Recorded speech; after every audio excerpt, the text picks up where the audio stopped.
1위농구 TV 오신 여러분 환영합니다. 저는 스포츠조선 유동혁. 루키더 바스켓 이동환입니다. 텐션이 우리가 어느 때보다 높아요. 왜? 네. 플레이오프가 시작했기 때문에. 그렇죠. 저희의 시간이죠. 예. 근데 저는 사실 다른 거 얘기하실 줄 알았어요. 어떤 거요? 지난주에 네. 이 허웅 선수 덕분에 네.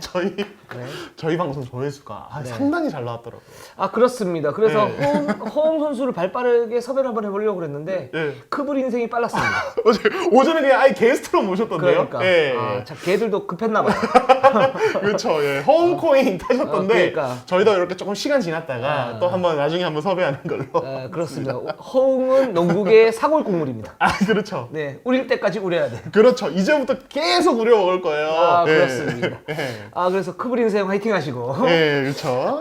저희가 오늘은 플레이오프 6강 특집, 그래서 1시간 좀 넘게, 뭐 또는 1시간 정도 이렇게 지금 예상을 하고 있어요. 1, 2부 할 필요가 없다. 지금 이제 시즌이 중요하고, 현 시점에서 빨리빨리 소식을 갖다 체크하는 게 중요해서, 일단 1, 2부 통합을 해서 한 60분 정도로 하고, 네. 6강이 끝나면 이제 6강 그 리뷰와 4강 프리뷰까지 해서 또 6강 특집을 저희가 준비를 하고 있지 않습니까? 그렇죠. 예, 플레이오프 때는 저희가 아주 집중적으로 원래부터 저희가 좀 디테일이 되게 중요하지 않습니까? 네네. 요거에 아주 그냥 하나하나. 그렇죠. 예, 약간 그 이제 감자탕에서 뼈에 그 붙은 살 하나하나 발라내듯이. 양보할 수 없죠. 예, 예. 그것도 이제 쪽쪽쪽 빨아먹겠습니다. 그렇죠. 쪽쪽쪽 빨아야죠. 그게 진국이니까. 그럼요. 예. 그렇게 하겠습니다. 근데 이동희 기자 살짝 얼굴이 살짝 부은 것 같은데. 예, 살쪘어요.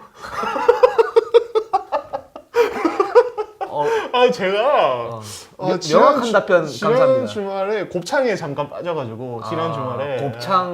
너무 맛있더라고요. 너무 매력적이죠. 곱창. 예, 그래서 그리고 아무튼 뭐 살쪘어요. 헤어 나올 수가 없습니다. 예, 큰일 났어요. 예, 오늘도 비 와서 곱창 그럼 오늘은 전골로 먹을까? 예. 저희가 말이죠. 게스트에게 굉장히 좀 뭐랄까 후한 방송입니다. 엄청나게. 그리고 지금 WKBL 그 여자농구판에서 난리가 났어요. 예. 들어오기만 하면 얼굴 크기가 2분의 1로 줄어든다. 저와 박진호 편집장이 여기 있으면 그냥 그렇죠. 지난주에 허예은 선수가 정말 거의 뭐 8등신의 비율을 자랑했어요. 그렇죠. 예. 기본이 8등신입니다. 예, 그렇죠. 그렇습니다. 여기 오시면 아마 키도 되게 커 보이고 더더욱더 이제 비율이 좋아 보이시지 않을까. 그렇습니다. 남자 농구는. 맞습니다. 예. 그래서 KBL 로열 팩트 한번 예. 시작을 해보도록 하겠습니다.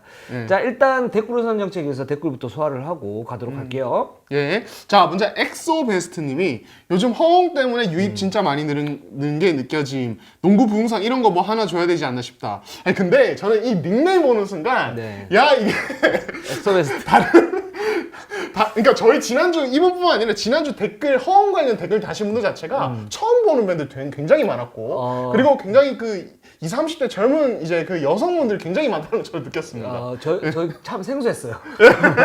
그렇죠. 예. 그리고 이제 명옥님이 예전 농구 대잔치 때 허재 선수 팬이었는데 뭉쳐야 쏜다 보면서 허웅 선수 보면서 다시 농구 관심 가지게 됐어요. 예, 구독 좋아요 알람 누르갑니다. 감사드립니다. 감사드리고 예. 그렇습니다. 허웅 선수 뭐 계속 지금 인기가 있는데 이 조금 한 시즌 중간이나 초반에 이런 게 좀 있었으면 얼마나 좋았을까 이런 생각 들고 뭐 지금이라도 허웅 선수 지금 잘하고 있으니까 그렇죠. 네, 하시기 바라고. 자, 지혁일님이 이대성 어디 가도 상극인 것 같다. 모비스도 당시 모비스니까 약간 실험적 수도 없어도 양동근 있고 멤버 짱짱하니까 가려져 있었는 팀 원긴이 단점이 좀 보인다 이렇게 얘기를 하셨는데 어떻게 보십니까? 근데 사실 오리온 전자랜드 이 경기 1차전 그리고 시즌 막판에 이대성 경기력 생각하면 이거 사실 반박하기 좀 힘들지 않나 싶어요. 저희가 조금 이따 좀 더 본격적으로 한번 얘기해 보도록 하겠습니다. 약간 팩포에 가깝다. 그렇죠. 이렇게 말씀을 갖다 드리고 싶고. 자, 토리님이 양홍석과 박준영이 좀 해줘야 한다. 후원만 할 수 없어. 체력 때문에 안 매줄 거면 홍석이가 좀 더 적극적으로 해야 함 이렇게 얘기를 하셨는데 KT전 1차전 사실 아까운 경기였었죠. 그렇죠. 예. 그래서 이 경기도 사실 허운 의존도가 진짜 제대로 좀 드러났던 경기인데 이것도 저희가 이따 1차전 분석할 때 한번 얘기해 보도록 하겠습니다. 양홍석하고 박준영 선수가 그 어떤 그 존재감을 발휘하지 못한 구조적인 이유가 있습니다. 구조적인 이유. 그 얘기까지 좀 해드리고 그다음 디앤서님이 KBL 플레이오프가 사실상 프로야구에 가려져 찐 농구 팬들 제외하면 가림과 하진성이 많이 가려져 보입니다. 일정 관련해서 조정이 필요하다고 생각하는데 두 분 생각 궁금합니다. 얘기를 하셨는데요. 요게 되게 좀 오래된 얘기긴 하잖아요. 그렇죠. 굉장히 오래됐지만 굉장히 좀 뭐랄까 뜨거운 감자 같은 그런 이제 이슈죠. 이도현 기자 좀 어떻게 해서 또 굉장히 오랫동안 또 현장 취재하시면서 관계자들 얘기도 많이 들으셨을 거고 관련해서 네네. 좀 어떻게 보세요? 이 부분? 그 예전에 그래서 뭐 네. 어떤 경우까지 생겼었냐면 뭐 네. 이제 TV 중계가 잘 안 잡히니까 TV 중계가 잘 안 잡히니까 시간대를 막 옮기고 그리고 뭐 지상파에서 한다고 그래서 뭐 예를 들어서 평일 뭐 그때 평일 오후 1시인가 2시인가 그때 하고 그래가지고 문제가 좀 많았었죠. 근데 저는 그냥 이대로 현행을 유지를 했으면 좋겠고 중요한 건 뭐냐면 왜 이런 문제의식을 가지고 계시는지는 충분히 알겠어요. 예. 근데 이거는 프로농구가 힘을 키워야 되는 문제지 이게 일정을 조정한다고 해서 그러니까 어떤 그 임시 방편밖에 안 된다라는 좀 생각이 들어서 아니면은 뭐 예를 들어서 시즌을 축소를 시키거나 아니면 좀 더 일찍 시작하거나 그러면 좀 더 일찍 시작을 하게 되면 또 거기에 또 문제가 생기거든요. 왜냐 프로야구 개막 때 프로농구 개막 때 프로농구 개막 때 프로야구 피어가 걸려요. 그렇죠.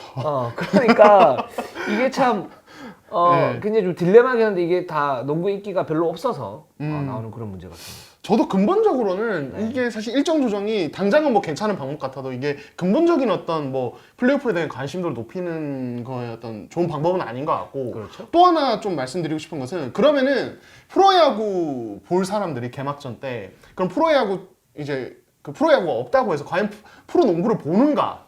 사실은 그러니까 이게 시청자가 겹치는가 사실 이 문제도 고려를 해야 되는데 저는 그렇죠. 솔직히 그렇진 않을 것 같거든요. 맞아요. 농구 팬과 야구 팬은 갈려져 있고 물론 같이 보시는 분도 많지만은 그 정도로 이 열성적인 분들은 어떻게든 잘 돌려가면서 보실 거라 생각이 들어요. 그렇죠. 그래서 이게 좀 그런 어떤 팬층의 어떤 중복 문제 생각했을 때도 그렇게 이게 큰 효과는 없을 것 같다 막상 해도. 네, 농구 그런 자체 생각 문제고 농구가 힘을 길러야 된다. 들어요. 네 맞아요. 다른 수가 없다라는 생각이 듭니다. 그렇습니다. 자 그리고 킹가니님이 최근에 박경선 선수 출전도 안 하고 이제 인스타에도 올렸는데 혹시 이적한다거나 그런 얘기 없나요? KCC 박지훈도 궁금합니다. 이렇게 또 달아주셨거든요.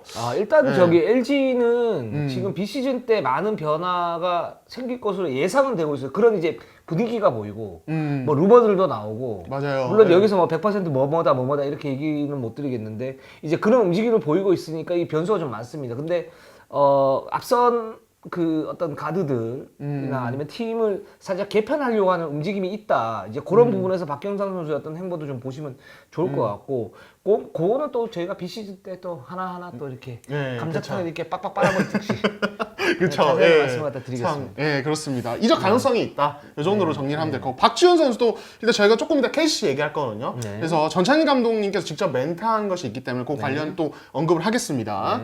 자, 그리고 현문호님이 메이스는 뭐 할까요? 최근 10년간 용병 중에 제일 인상 깊었던 선수가 저는 메이스인데 이렇게 달아주셨는데 그래서 메이스 최근 근황을 좀 다시 한번 제가 또 질문 보고 확인을 해봤는데 그 지난 시즌에 중국 리그에서 뛰었죠. 이거는 뭐 다들 알고 계시죠? KCC와 이제 함께 하려고 했다가 중국 리그로 가게 됐는데 이후에 이번 시즌에 소속팀이 없다가 올해 2월에 그 바레인 리그에 대체 외국 선수로 들어갔다가 한 경기만 뛰고 3월에 팀을 떠났습니다. 그리고 그 이후엔 소식이 없어요. 그래서 이 선수가 지금 근데 결국에는 무릎이 고질적으로 안 좋잖아요. 그렇죠. 이것 때문에 뭐 KBL에 돌아올 수 있는지 없는지는 모르겠지만 근데 저는 이것도 루머입니다만 시즌 중에 어떤 팀이 뭐 교체 선수로 메이스도 고려한다 이런 얘기는 되게 숱하게 많이 들었었어요. 그래서 뭐 언제 혹시 올 수도 있지 않을까 그런 생각이 들긴 합니다. 루머가 워낙 많았어서. 그렇습니다. 지금 기존에 있는 외국인 선수가 사실 코로나 어떤 사태 때문에 이제 한국에 왔는데 뭐 내년 시즌에 사실 뭐 이런 부분이 좀 만약에 풀려가지고 다른 데로 간다. 그렇게 되면 메이스 선수가 올 확률이 높겠죠. 네. 이 정도 정리를 하면 될 것 같고 또 자세한 얘기 또 비시즌 때.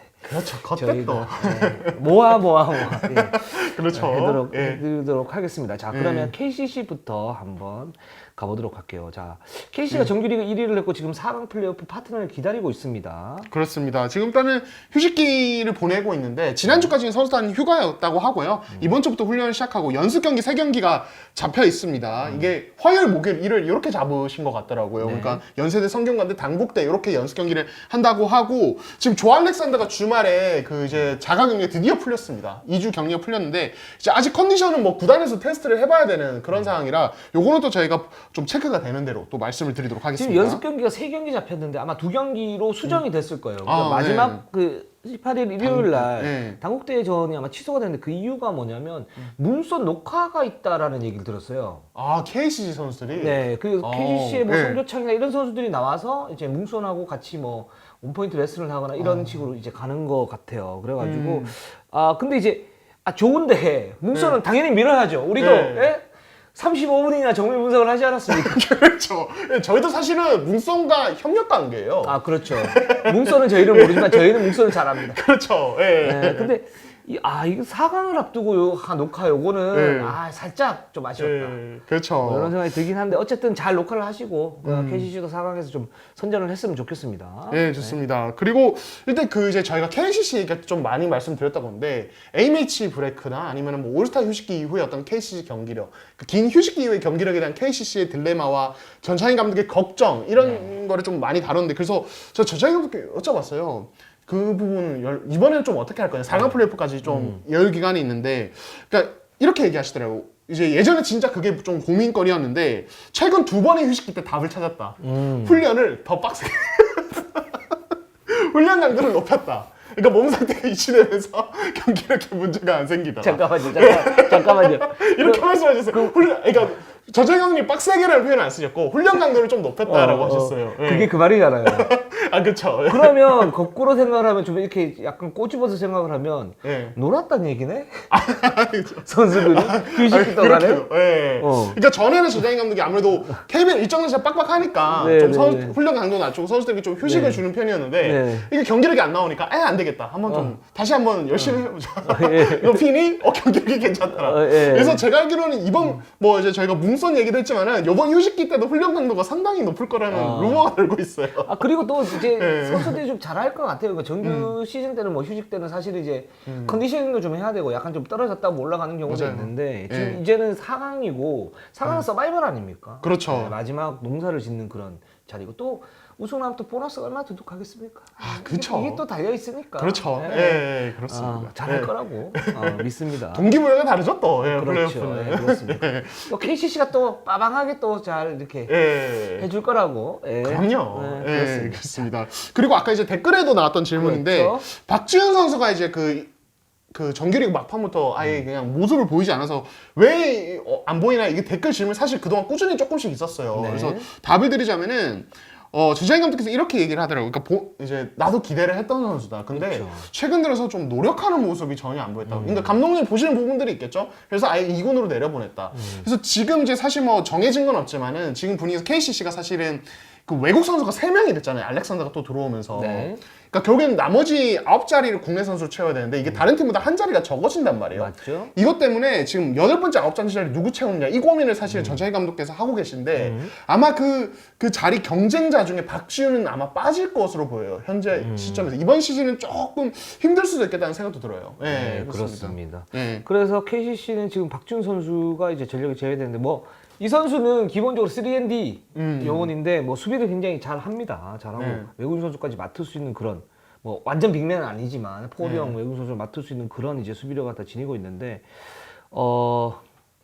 글쎄요 이게 노력을 안 했다라고 이제 감독님이 말씀하셨는데 다음 시즌에는 더욱더 이제 올라오는 그런 모습 보였으면 좋겠습니다. 근데 플레이오프에서는 지금 어떻게 될지 몰라요. 근데 챔프전 때 또 어떻게 될지 몰라요. 사실 그쵸. 그때 그렇죠? 되면 필요하다고 아마 판단이 되시면 아마 쓰실 겁니다. 또. 그렇습니다. 예, 어떻게 될지 모르니까 그건 좀 지켜봐야 될 것 같고 이게 충돌은 엿보일 수 있습니다. 전재희 감독이 그런 부분에서는 워낙 그 어떤 그 다양한 모습들을 갖다 보여주시기 때문에 예, 자 그렇습니다. 현대모비스로 한번 가보도록 할게요. 자 현대모비스도 지금 정규리그 2위로 4강에 직행을 해 있는 그런 상태고 자 휴식기 어떻게 지금 지내고 있습니까? 예, 일단은 지난주까지 이제 현대모비스 좀 선수단에 휴가를 줬고요. 이번 주부터 연습 경기 2경기 하면서 좀 이제 백문지를 할 예정이고 사실은 현대모비스가 그 비시즌 중에 그 이제 코로나 확진 뭐 관련해서 연결이 있어서 연습 경기를 경기 중에 중단한 적이 있어요. 네. 예. 그 이후로 사실은 비시즌에 장기 휴식기, 뭐 올스타 휴식기 이때도 연습 경기를 안 했거든요. 근데 요번에는 아무래도 워낙 중요하다 보니까 연습 경기 2경기 잡았다고 하고요. 지금 이제 아무래도 현대모비스는 4강 상대가 누가 되느냐가 좀 이슈인데 네. 이 KGC를 많이 좀 의식하는 분위기이긴 합니다. 그렇습니다. 그 사실 이제 6라운드에서 현대모비스가 KGC한테 패하면서 설교수 대단하다 이렇게 이제 그 유작 감독이 얘기를 하셨죠. 네, 그렇습니다. 했는데 이 KGC전 준비 뭐 특별한 게 있습니까? 네, 근데 그러니까 제가 6라운드 때 KGC와 현대모비스 그 시즌 막바지 맞대결을 갔었는데 그 경기 전후 분위기가 이게 좀 그런 게 있었어요. 그러니까 뭔가 진검승부가 아니라 4강 1차전을 앞둔 탐색전 같은 느낌? 간 보는 거죠 한마디로. 네, 서로. 근데 서로 간 보는데 서로 간을 못 보게 해요. 안 보여줘요. 안 보여줘요. 그래서 그날 이제 경기에 모비스가 패했는데 경기 전에 유지학 감독도 아유 막 웃으면서 아유 KGC 너무 잘해 이러면서 제가 느끼기에는 야 이거 참 예. 제가 그래서 그 캐시 전차진 감독하고 네. 현대모비스 유지학 감독님의 말은 예. 그 좀 흘려 들어야 돼요. 그쵸. 그 진위를 파악을 해야 돼. 예, 그쵸, 예, 그쵸. 박지훈 나올 수 있습니다, 여러분. 나올 수 있죠. 숨기는 카드일 네. 수도, 히든 카드일 수도 네, 있고. 네, 네. 이제 KGC 칭찬한 거는 네. 그냥 정말 띄워주고 방심해라 약간 이런 멘트일 수도 있고. 근데 사실 캐시가 강하긴 해요. 네, 맞아요. 진짜 강하긴 강하고. 그래서 그날도 그래서 션농이 뭐 설린저에 대한 수비도 그냥 정상 마크. 경기 전부터 정상 마크 할 것이다. 이렇게 했었고 경기 후에 그날 이재도가 엄청 잘했단 말이에요. 네. 이재도 선수한테 물어봤는데 오늘 뭐 이제 더 잘했는데 모비스 수비가 어떻게 느껴지냐. 근데 이재도 선수가 이렇게 얘기하더라고요. 솔직히 플레이오프 때 붙을 걸 예상해서인지 저에 대한 수비는 그냥 약간 그냥 평범하게 하신 것 같다고. 원래 제가 다른 팀이랑 붙으면 이런 식으로 수비를 절대 안 하는데 모비스는 오늘 좀 약간 이상하게 평범하게 했다. 그러니까 이게 아마 서로 좀 의식을 하고 있어요 지금. 예. 현대모비스 같은 경우에는 플레이오프 때 이제 일단 기본적으로는 현농을 이제 현농에 대한 기본적인 움직임을 틀을 잡을 거예요. 어떤 식으로 틀을 잡냐면 항상 얘기했다시피 이제 스크린을 받아주고 길게 빠져주는 거. 그래서 공간을 만들어 놓는 거. 근데 그걸 안 하거든요. 맞아요. 이제 그런 부분하고. 그리고 이제 일이 수비할 때도 마찬가지죠. 수비할 때도 그러니까 스위치를 할 것인지 아니면 해치 백을 할 것인지 그 해치를 할 것인지 그 다음에 백을 어떤 동작을 할 것인지 이런 부분을 기본적인 틀을 만들어주고 그 다음에 두 번째로는 KGC가 그 틀 자체가 물론 뭐 오세근이나 설린저 1대1도 있지만 2대2 공격이 비중이 있는 팀 아닙니까? 그러니까 거기에 대한 조직적인 수비를 갖다가 좀 점검을 할 것으로 좀 예상이 돼요. 근데 어떻게 할지는 또 뚜껑을 열어봐야 되니까 분명히 점검을 하고 뭔가 이제 대비책을 마련하긴 할 겁니다. 근데 지금 현대모비스는 기본적으로 션농에 대한 어떤 기본적인 틀, 기본적인 그런 움직임을 그 확고하게 하고 그거를 만들어내는 게 가장 중요하지 않나라는 생각이 듭니다. 예, 좋습니다. 네. 그리고 이제 그 현대모비스가 사실은 시즌 중반 이후부터 이 국내 선수진 득점력 문제 이제 유작 감독도 계속 언급하시고 실제로 굉장히 큰 약점이었는데 네.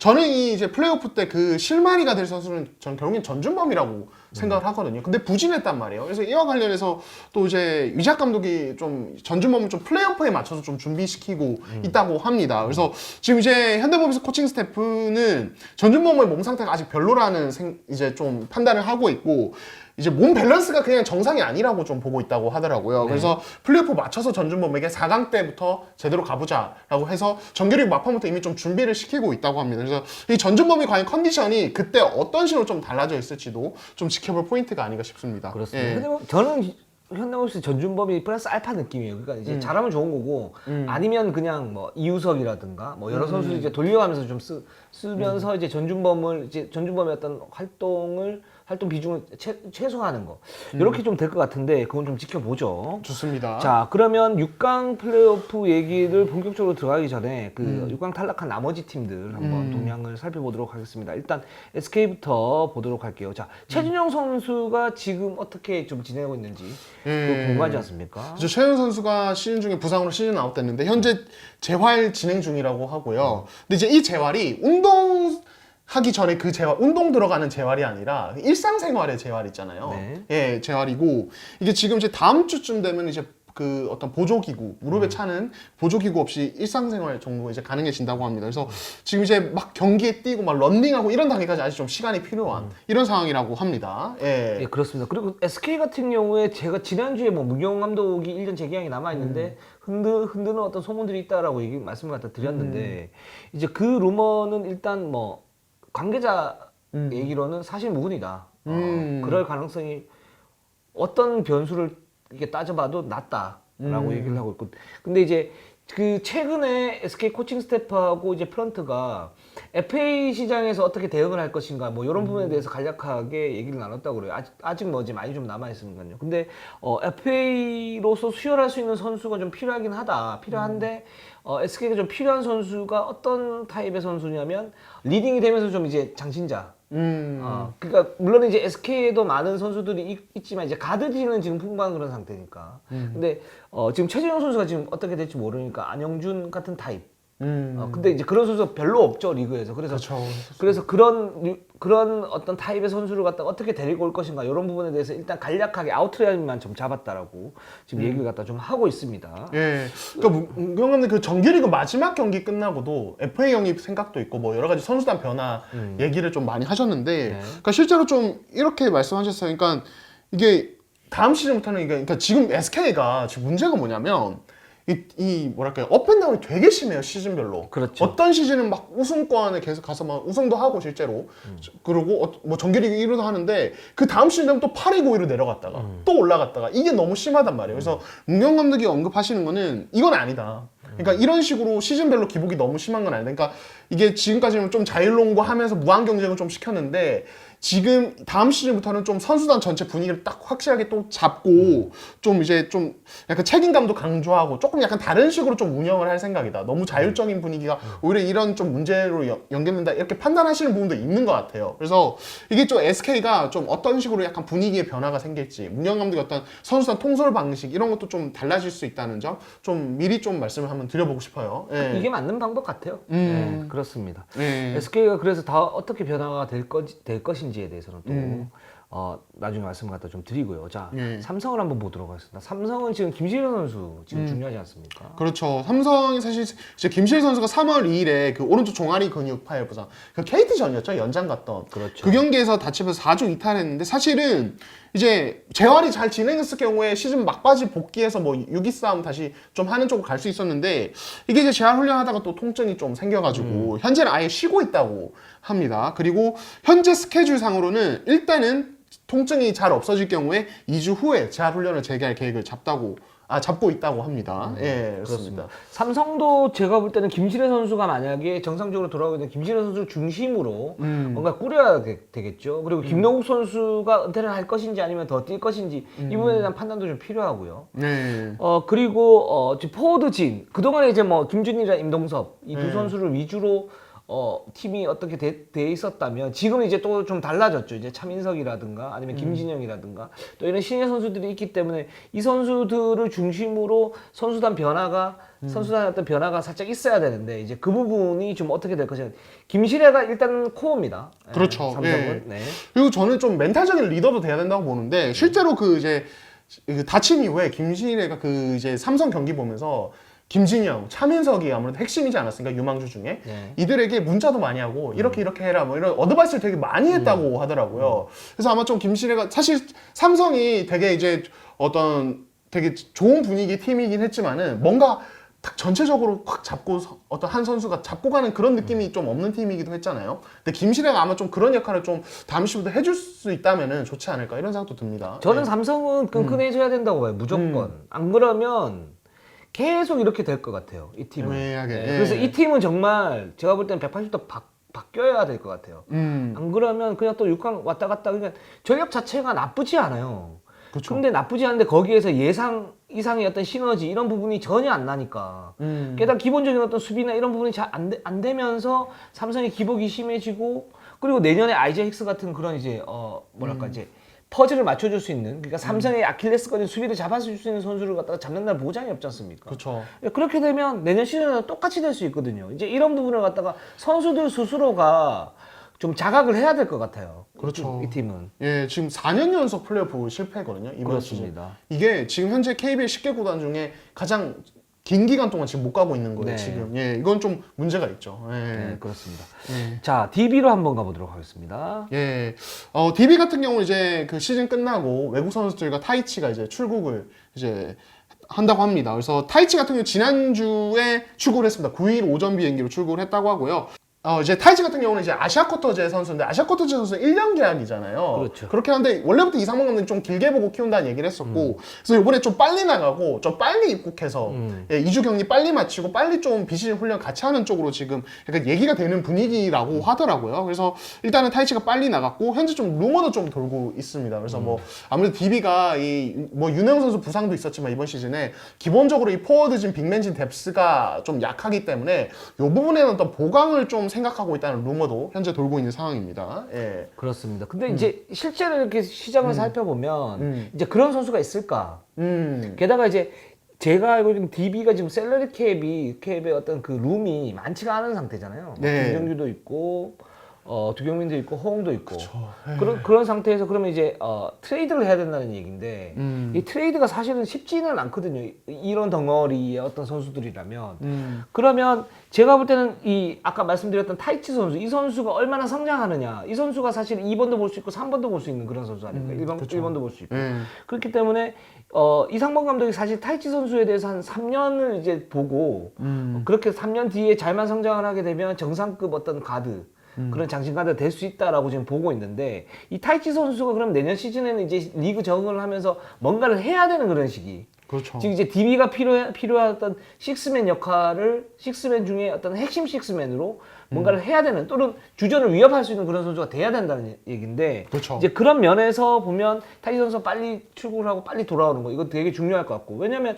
이 타이치 선수 같은 경우는 그동안 비시즌 때 훈련을 체계적으로 해본 적이 없잖아요. 그러니까 만약에 체계적으로 받는다 그러면 이 선수의 어떤 성장폭이 어떻게 될지는 알 수 없는 그런 상태니까 그런 면에서 타이치 선수가 굉장히 중요할 것 같습니다. DB 입장에서는. 좋습니다. 예, 그렇습니다. 예, 그럼 다음 팀으로 LG LG로 한번 남아있는데요. 넘어가도록 할게요. 예, LG는 이관희 선수가 이르농구 출연하고 싶다 밝혀왔습니다. 아 사실 솔직히 말하면 제가 먼저 물어봤어요. 이르농구 나오셔야죠. 얼마든지요. 이렇게 말씀을 하셨습니다. 와서 또 대가리치게. 그렇죠. 수장의 목을 베러 가겠습니다. 이렇게 해서 예. 그렇습니다. 그러니까 이강인 선수가 이제 시즌 막바지에 갈비뼈 부상 당해서 이제 시즌 아웃 됐었는데 현재는 이제 통증이 많이 사라졌고 이제 본인 말로는 한 2주 뒤부터 이제 등산 통해서 조금씩 몸 만들 계획이라고 하더라고요. 네. 그래서 이제 조금 시간적 여유가 있으니까 산을 타게 되겠네요. 네, 그렇죠. 그래서 저희 방송 와서 같이 산 타고 또 같이 산 타는 방송. 예, 그래서 며칠 전에만 말씀 주시면 얼마든지 출연하겠습니다. 이강인 선수가 노트 같은 거 필기를 되게 많이 하는 편이에요. 본인이. 맞아요. 지난번에도 뭐 와가지고 우리가 뭐 몇 달러였죠 그때? 예, 제가 1달러. 이동 기자가 4달러인가? 3달러인가 뭐 이랬는데 수첩 봐주고 막 이렇게 막 적으면서 하더라고요. 그렇죠. 예. 굉장히 많이 적어놨어요. 이강인 선수가 되게 공부를 많이 하는 선수예요. 그래서 이번에도 와가지고 달러 매기겠다고 얘기를 했습니다. 네. 예, 그래서 누가 매기게 놔둔대요? 그래서 저희가 또 이렇게 또 나중에 또 조율을 통해서 이강인 선수 출연을 한번 타진을 해보고 그리고 이강인 선수가 지금 이제 2주 후에 등산을 한다는데 제가 그걸 물어봤어요. 이제 LG로 갔으니까 조성 감독님의 어떤 그런 스타일은 좀 어떻냐라고 여쭤봤는데 이렇게 얘기를 하더라고요. 이상민 감독님과 비교를 했어요. 이상민 감독님은 문제점이 보이면 바로바로 딱딱딱 얘기를 해주셔서 그걸 이제 제가 참고로 하는 상황이고 조성 감독님은 딱 제 플레이에 대해서 뭐 문제가 있어도 그냥 그거를 구체적으로 얘기하지 않고 이걸 한번 잘 풀어봐라라고 일단 일부러 그냥 던져준대요. 그러면은 이제 그래서 조성 감독님 밑에서 뛸 때 그런 게 좀 많이 늘었대요. 혼자서 플레이를 되게 많이 고민을 하게 된다고 하더라고 오히려. 그래서 우리는 좀 그렇게 하면서 좀 플레이를 수정한 게 많았고 그렇게 해서 좀 좋아진 부분이 있다. 예, 그런 이제 조성 감독의 어떤 지도 스타일에 대해서 이야기를 했습니다. 예. 그렇습니다. 이게 좀 뭐랄까 저도 좀 생각이 많은데 이게 이상민 감독 스타일로 갈 수 있어요. 그러니까 하나하나 지적을 해주고 거기에 대해서 고쳐나가는 좀 이제 뭐랄까 과학적인 방법이고 디테일한 방법 그리고 풀어봐라라고 이제 던져줄 수 있어요. 근데 그게 이제 상황에 따라 가지고 이 방법이 맞을 수도 있고 저 방법이 맞을 수도 있는데 정답은 없죠. 사실. 정답은 없죠. 정답 없는데 단 이제 뭐 조성원 감독님처럼 이렇게 풀어봐라 그랬는데 거기서 냅두면 안 되고 거기에서 뭔가 이제 마지노선에 딱 다쳤을 때는 이제 잘라주는 그런 모습들도 좀 있어야 될 것 같고요. 이제 근데 조성호 감독이 이제 그런 타입의 어떤 감독님이시니까 그런 부분에서는 이관희 선수가 좀 잘 맞는다라는 생각이 들고 또 이관희 선수가 이제 하나하나 지적을 했을 때 예를 들어서 그걸 이제 고칠 수 있지만 그렇게 되면 자기 장점이 사라질 수 있는 가능성이 있거든요. 이제 그렇죠. 그런 부분에서는 선수 개개인이 잘 조화롭게 만들어야 된다. 그래야 이제 실링이 올라갈 수 있다 이렇게 좀 말씀을 갖다 드리고 싶네요. 네. 그리고 제가 FA에 대해서도 그냥 슬슬쩍 물어봤습니다. 네. 아니 FA인데 좀 어떠세요? 그러니까 이제 FA 질문을 워낙 많이 받아서 이제 네 번째라 긴장도 안 되고 그냥 필요하시면 저한테 연락 주시겠죠. LG든 다른 팀이시든 이렇게 여유 있는 태도. 저희가 나중에 왔을 때 집요하게 물어보겠습니다. 그렇습니다. 네, 이렇게 하는 걸로 하겠습니다. 알겠습니다. 네. 그래서 네. LG 소식은 또 다른 소식 있으면 또 다음 주에 또 말씀을 갖다 드리겠습니다. 자, 그러면 6강 플레이오프 특집으로 자, 지금 일단 저희가 4월 12일 월요일 날 녹화를 하고 있는데 이 시점에서 1차전이 다 끝났어요. 그렇죠. 이거에 예. 대한 분석을 갖다가 좀 해보도록 하겠습니다. 일단 KGC와 KT의 경기는 KGC가 네. 승리 갖다 거뒀습니다. 자, 네. 이 경기 일단 이 경기 좀 어떻게 보셨어요? 예, 일단 이 경기는 일단은 이제 다른 쪽 시리즈와는 달리 훨씬 재밌었고요. 아 그렇죠. 굉장히 재밌었어요. 예, 훨씬 재밌었어요. 비교 명승부에 가까웠다. 4쿼터만 좀 이렇게 쫀쫀하게 네, 네. 갔으면 맞아요. 명승부에 가까웠다. 이렇게 좀 저도 그렇죠. 보고 양 있습니다. 팀의 좀 대표하는 스타들도 어느 정도 터져줘서 재밌었고 이제 근데 일단 이 논란이 있지 않습니까? 허훈을 이제 4쿼터 중반 이후에 아예 빼버린 것. 이 논란이 되게 현장에서도 이제 아예 질문으로 나왔고 지금도 논란이에요 사실은. 그래서 KT 팬분들은 되게 이해를 못하는 분위기인데 좀 어떻게 보세요? 이 서동철 감독의 선택에 대해서 이거부터 좀 얘기를 하고 가야 될 것 같은데. 예. 그러니까 1쿼터 한 7분 한 6분 남기고 이제 원래는 이제 서동철 감독 말에 의하면 이렇습니다. 좀 체력 세이브를 위해서 허훈을 벤치로 불려들였는데 그 이후에 어떤 분위기가 넘어갔고 그래서 좀 안 될 것 같은 분위기도 있어. 그래서 아예 그냥 투입하지 않았다. 예, 이렇게 이야기를 하셨습니다. 저는 그거는 이해는 안 가요, 솔직히. 예, 개인적으로 이해는 안 가요. 그러니까 우리가 뭐 계속 이제 뭐 기사 보면 이런 얘기 나오죠. 1차전 잡는 팀이 올라갈 확률이 뭐 90%가 넘는다. 사실은 1차전이 굉장히 중요하거든요. 그렇죠. 예, 굉장히 중요하고 그리고 KT가 내내 한 10점 차로 앞서고 있다가 3쿼터에 살짝 이렇게 뒤집혔고 4쿼터에 뒤집혔단 말이죠. 맞아요. 그럼 거기가 이제 사실은 승부처 상황. 그러니까 KT가 다시 역전을 할 수 있는 그런 어떤 분위기가 있는 상황이어서 절대적인 에이스 허훈을 뺀다. 이거는 저는 좀 이해는 가지 않고. 근데 이제 거기서 왜 그랬을까 그랬을 때 배경은 한 두 가지는 있다 와요. 첫 번째는 일단 김승희 감독이 그렇게 얘기하지 않았습니까? 전반에 수비적으로 나서고 그래서 체력을 갖다가 뺀 다음에 후반에 승부를 걸었다. 근데 KT가 사실은 보면 전반에 약간 오버페이스가 있긴 했었어요. 수비를 할 때도 횟집을 굉장히 과감하게 가고 또 백을 하고 그 상태에서 살짝 체력이 떨어지는 어떤 그런 느낌이 분명히 있었거든요. 있긴 했었지만 뭐 그럼에도 불구하고 허훈을 뺀다? 잠깐 쉬어주는 건 되는데 허훈을 뺀다. 이거는 저는 좀 이해는 안 가고요. 그리고 그래서 이게 내부적으로 어떤 뭐 허훈 선수의 몸 상태가 좀 살짝 문제가 있어서 좀 세이브를 해줘야 되는 그런 상황인가 뭐 이런 의심도 좀 들기도 하고 또 두 번째는 팀의 어떤 커뮤니케이션에 약간의 문제가 있나 뭐 이런 생각도 들기도 하고 그런데 그거는 이제 알 수 없는 부분이니까 그렇죠. 그냥 이제 제 이제 머릿속에 어떤 추측인데 저는 이해는 안 가요. 네. 그러니까 가뜩이나 또 허훈이 3쿼터까지 물론 이제 거의 안 쉬고 다 뛰었습니다. 3쿼터까지만 출전 시간 봤을 때 28분 32초였어요. 그러니까 그렇죠. 한 1분 잠깐 쉰 거죠, 잠깐. 네네. 잠깐 쉰 거고 그래서 체력적인 문제 분명히 있을 수 있고 이제 말씀하신 부분도 있고 또 그리고 이제 일단은 그러니까 KGC가 워낙 이제 터프하게 수비를 좀 해왔기 때문에 그런 네. 부분에서 좀 잠깐 관리를 해줄 수 있는데 저도 좀 납득은 안 돼. 특히 마지막에 허훈 빠진 상황에서도 뭔가 확 벌어진 게 아니라 묘하게 점수차가 왔다 갔다 했어요. 그렇죠. 한 6점에서 예. 7점 사이. 그건 이제 뭐 투 포지션인데, 3 포지션, 투 포지션인데 이거는 진짜 한 골이면 또 분위기가 또 달라질 수 있는 그런 문제였거든요. 그렇죠. 네.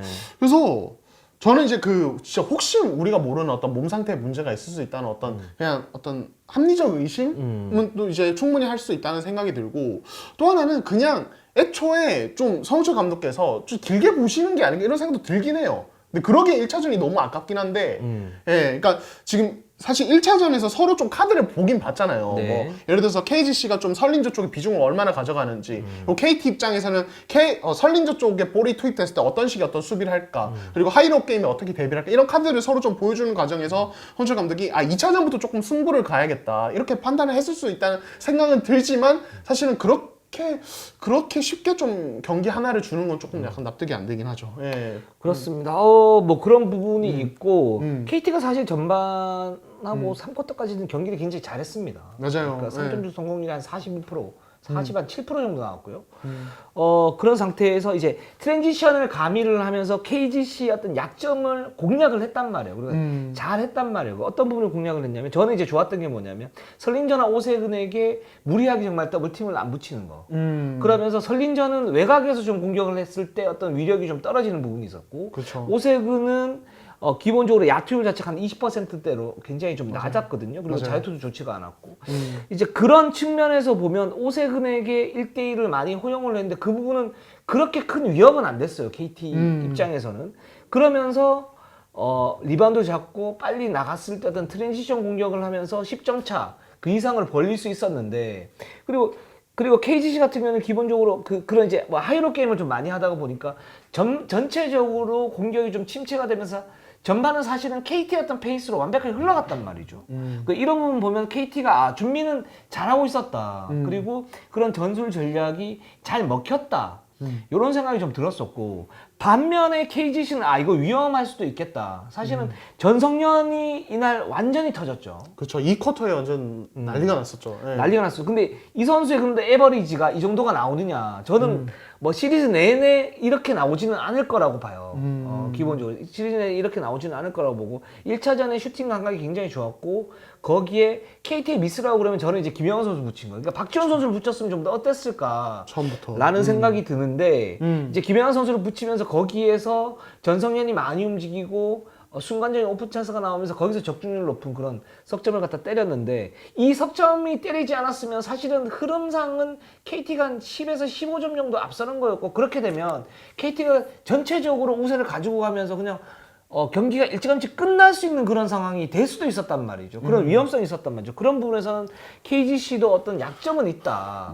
이런 생각이 드는데, KGC는 그럼에도 불구하고 굉장히 강하긴 강하구나. 이런 생각이 좀 들었어요.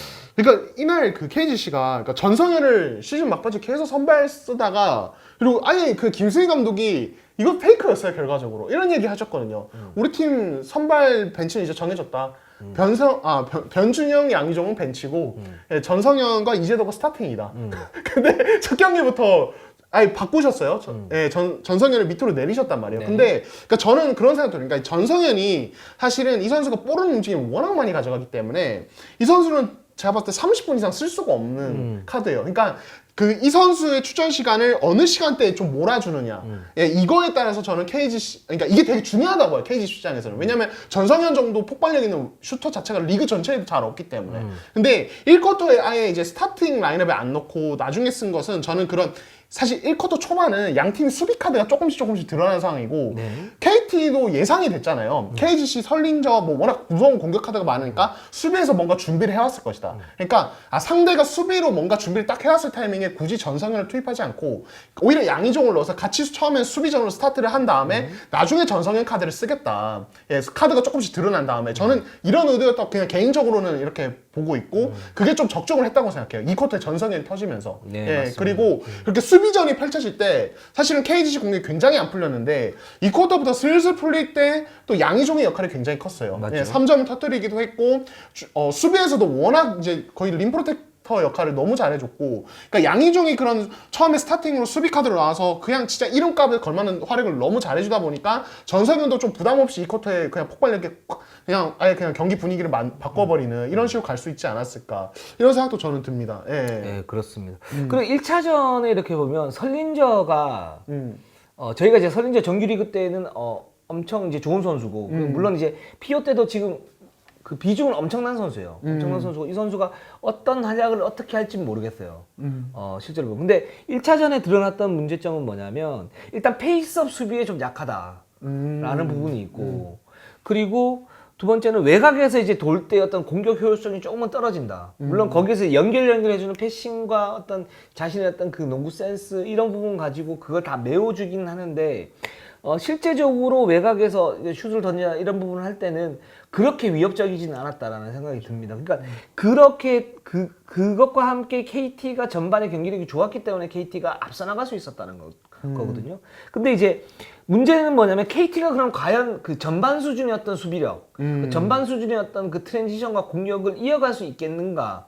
라는 부분에서는 좀 의문은 있어요. 의문이 든다. 예, 2차전, 3차전에는 당연히 어떤 발이나 이런 부분이 좀 떨어질 것이고 그런 점에서 또 KT의 3점슛 성공률이 40%가 넘었는데 이 부분이 효율적으로 계속 작동을 할 수 있을 것인가, KGC의 어떤 강한 수비를 뚫고 이 부분은 좀 의문이 있기 때문에 만약에 KT가 전반에 보여줬던 그런 모습들 그리고 김영환을 아마 뭐 김영환 선수를 원래 이제 그 전선에서 붙였는데 좀 발 빠른 선수들과 갖다 붙이게 된다면 그 수비 보정만 된다면 충분히 해볼 만은 하다라고 생각은 들거든요. 드는데 전체적으로 KT가 4쿼터 후반에 나왔던 모습들, 그러니까 공격 리바운드 많이 허용을 하면서 뭐랄까 맥 빠진 모습들이 그쵸. 있었었고 그렇다 보니까 브라운 선수가 또 허운 선수 나가니까 브라운 선수의 어떤 1대1 무리한 1대1 이런 부분이 또 문제가 좀 생겼었었고 이제 요런 이제 KT의 어떤 명암이 드러났던 그런 상황 플레이오프 1차전이기 때문에 2차전을 과연 그런 부분을 수정을 하고 간다면 KT가 만만치 않겠지만 그렇지 않으면 스스로 무너질 가능성도 있다. 저는 좀 이렇게 좀 보입니다. 예, 저는 그렇게 생각을 해요. 이 시리즈는 오세근의 야투 마무리 능력만 올라가면은 되게 의외로 이제 원사이드하게 끝나버릴 수 있다는 생각이 그럴 수 들어요. 있죠. 그러니까 이게 뭐냐면 저는 근데 그러니까 아까 이제 오세근이 위협적이지 않다고 말씀하셨는데 진짜 1차전은 그랬고 근데 저는 보면서 그런 생각이 들었어요.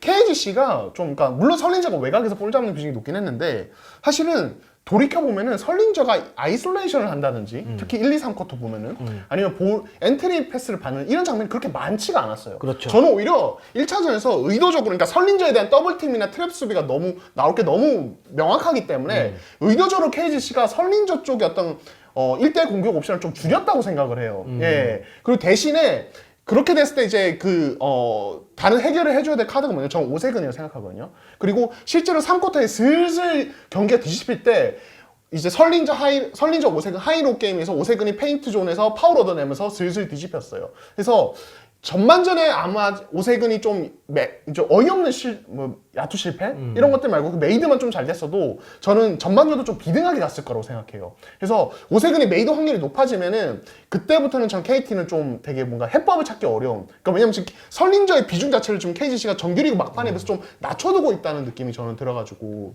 그게 좀 중요하지 않나. 그리고 전성에 대한 수비 카드도 이게 그러니까 KT가 되게 선택의 문제일 수도 있겠다는 생각이 든 게 뭐냐면 전성현과 김용환이 같이 나와서 서로 매치업이 돼버리면 KT 입장에서도 또 이득도 하나 있는 게 수비에서는 김용환이 또 체력이 좀 고갈이 많이 되는 쫓아다니느라고 구멍도 생기고 근데 반대로 공격에서 포스트업으로 전성현이 힘을 빼버릴 수 있어요. 그러니까 플레이오프에서 가장 전통적인 어떤 상대 에이스 공략 방식 중에 그 선수가 수비 부담을 엄청나게 가지도록 만드는 것 이게 되게 중요하다고 보고 저는 그래서 김영환 어제 한 3-4번 정도 전반에만 포스트업을 했는데 그것도 어떤 그런 방편 중에 하나라고 생각하거든요.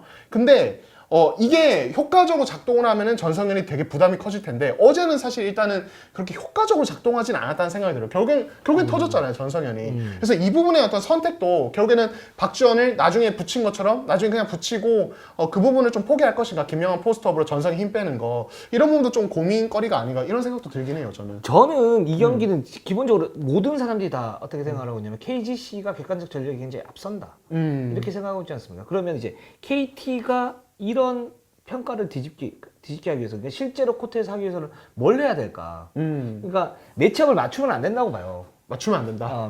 매치업을 맞추면 안 된다고 보고 저는 이제 좋았던 건 뭐냐면 이제 박지원 선수를 많이 쓰면서 박지원 선수가 기본적으로 공격과 수비에서 어떤 에너지를 줬거든요. 에너지를 주면서 시너지 트랜지션이 강화가 됐고 거기에 따른 얼리 오펜스에 의한 3점 슛 그리고 속공 이런 부분이 잘 됐단 말이죠. 그렇죠. 근데 반면에 KGC는 전반에 고전했던 게 뭐냐면 물론 힘을 아끼면서 어떤 균형을 맞추려고 하는 것도 있었지만 전체적으로 정적인 어떤 공격을 했단 말이죠.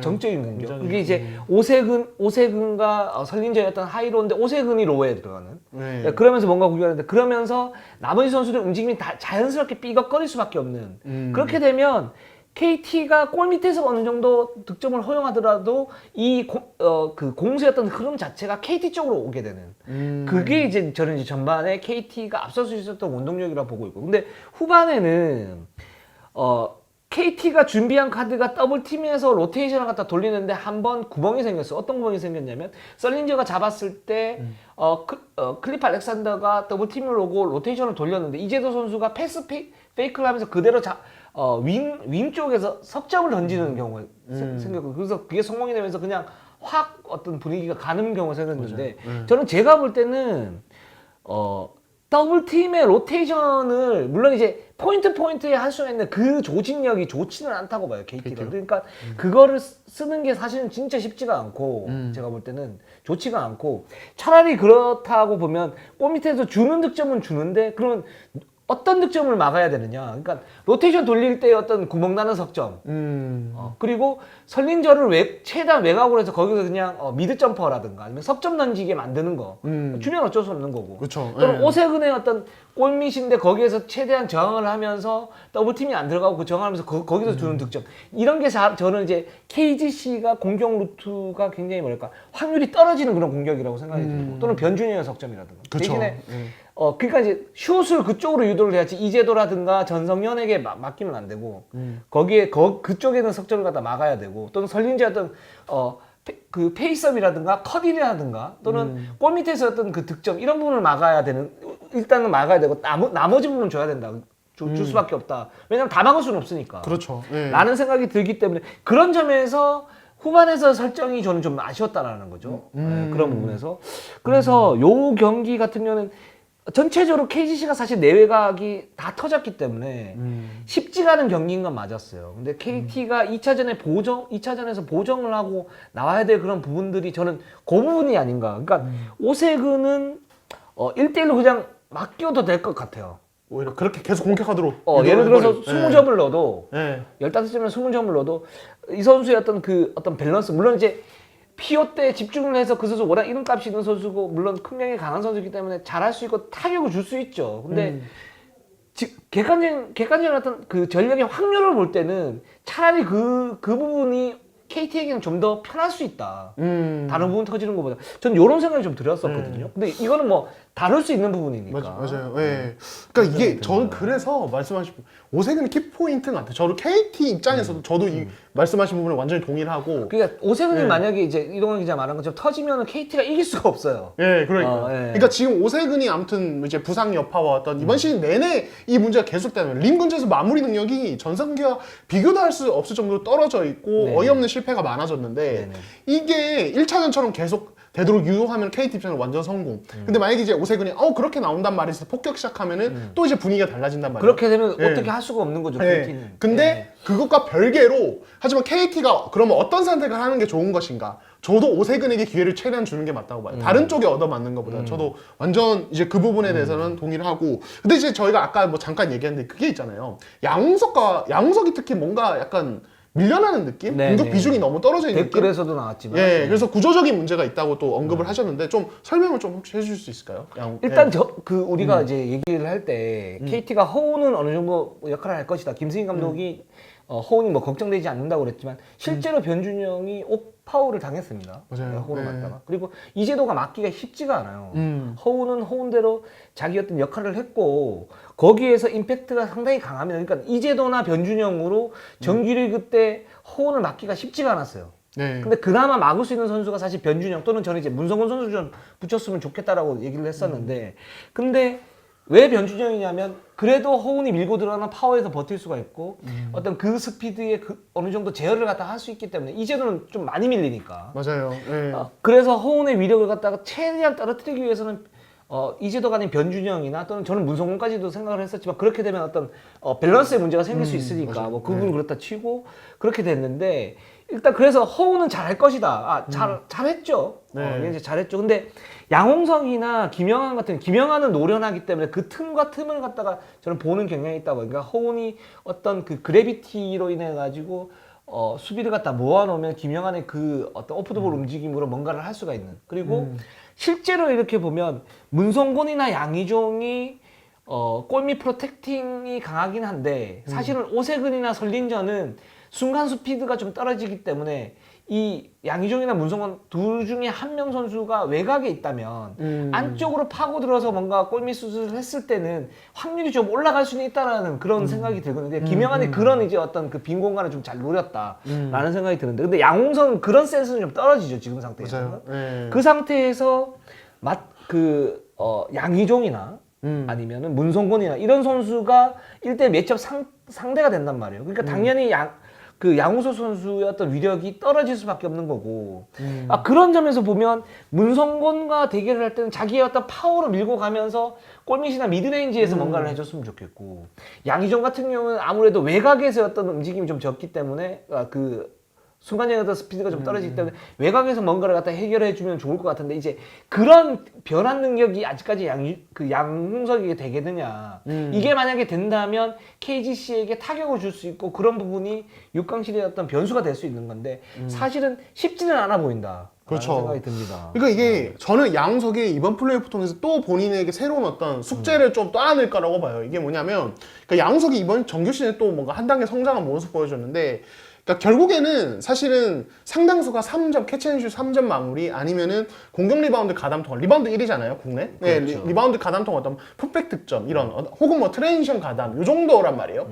근데 사실은 저는 이런 플레이오프 같은 단기전에 왔을 때는 이 옵션이 지극히 제한될 수밖에 없다고 생각해요. 그렇죠. 상대 로테이션 수비도 엄청나게 강해지기 때문에 오픈 3점 기회가 그렇게 많이 나지 않을 뿐더러 질 좋은 3점 기회가 그리고 공격 리바운드 가담은 더더욱 또 쉽지 않죠. 그 득점 루트는. 그렇죠. 예, 그러니까 또 KGC가 포워드진 양희종, 문성곤 이 사이즈가 좋아서 리바운드를 사실 잘 뺏기지가 않아요. 그렇다면은 사실은 이런 단기전 무대에서는 그런 어떤 정규 시즌에 정규 리그 때 통할 만한 그런 리바운드 옵션 그런 이지 득점 말고 본인이 뭔가 포스트업으로 좀 아예 밀고 들어갈 수 있다든지 그런 진짜 아이솔레이션 어떤 형태 이런 옵션이 있어야 되는데 사실은 양석이 이번 시즌에 그 옵션 자체가 빈도도 되게 적었고 아직 이게 말씀하신 대로 그런 변환 능력이라든지 개발이 잘 안 돼 있어요. 아직은 애석하기도. 그래서 저는 양석이 아마 이번 결과가 어떻든 양홍석인 새로운 미션이 생기지 않았나. 그리고 솔직히 말씀드리면 남은 시리즈에서도 이 선수의 어떤 활약이 엄청난 경기가 뭐 많이 나올 것 같지는 않아요. 예. 그러니까 이게 뭐 양홍석의 어떤 실링을 결정할 문제라고 전 볼 수가 있는데 지금 여기서 이제 나온 숙제가 뭐냐 피오는 정규리그가 다르죠. 그렇죠. 예. 집중연제가 들어가고 집중연제에 들어갔을 때 자신이 어떤 존재감을 발휘하느냐에 따라서 그 가치가 달라지죠. 집중연제가 들어왔을 때 자신의 가치를 갖다 발현하기 위한 어떤 구체적인 요건 중에 하나가 뭐냐면 시그네처 플레이예요. 어떤 상대가 와도 자기가 득점을 할 수 있다는 그런 견고한 루트. 사실 이게 지금 성장하고 있는 유망주라든가 아니면 에이스로 발돋움하려고 하는 준척급 선수들이 가장 부족한 부분이에요. 그렇죠. 지금 국내 농구에서 가장 부족한 부분인데 양홍석도 이제 그런 문제점이 생긴다는 거고 만약에 양홍석이 이 6강 플레이오프에서 존재감을 그러니까 양희종이나 문성곤한테 집중 견제를 뚫고 거기서 존재감을 드러낸다. 그렇기 때문에 이 선수의 어떤 기량은 한 단계 업그레이드가 되겠죠. 완전 다른 거죠. 네, 예, 그렇습니다. 근데 좋습니다. 아직까지는 그게 될지 안 될지 반반, 양념 반, 후라이드 반, 예. 반반이다라는 생각이 듭니다. 때론 반반이 매력적일 때도 있지만 지금은 반반보다는 지금은 아니죠. 예, 예, 지금은 아예 아니죠. 그냥 하나로 확 네, 그렇습니다. 그렇습니다. 예. 저는 양념 먹고 싶고 후라이드도 먹고 싶은데 이게 이상하게 막 그 꼬여버린 느낌. 예. 그래서 막 섞여가지고 이거 네 맛도 내 맛도 아닌 예. 이제 그런 상황이니까 요거를 갖다가 좀 확실히 좀 하면 좋을 것 같아. 튀긴 다음에 양념에 푹 담가야 되는데 예. 반만 담가가지고 애매해요. 우리 이동환 기자가 이번 방송 당 얘기나? 예. 예. 그러니까 음식 얘기 나오면 굉장히 텐션이 좀 확 올라가요. 예. 지금 군침도 오네요. 갑자기. 그러니까 닭이나 먹을까요? 예, 좋습니다.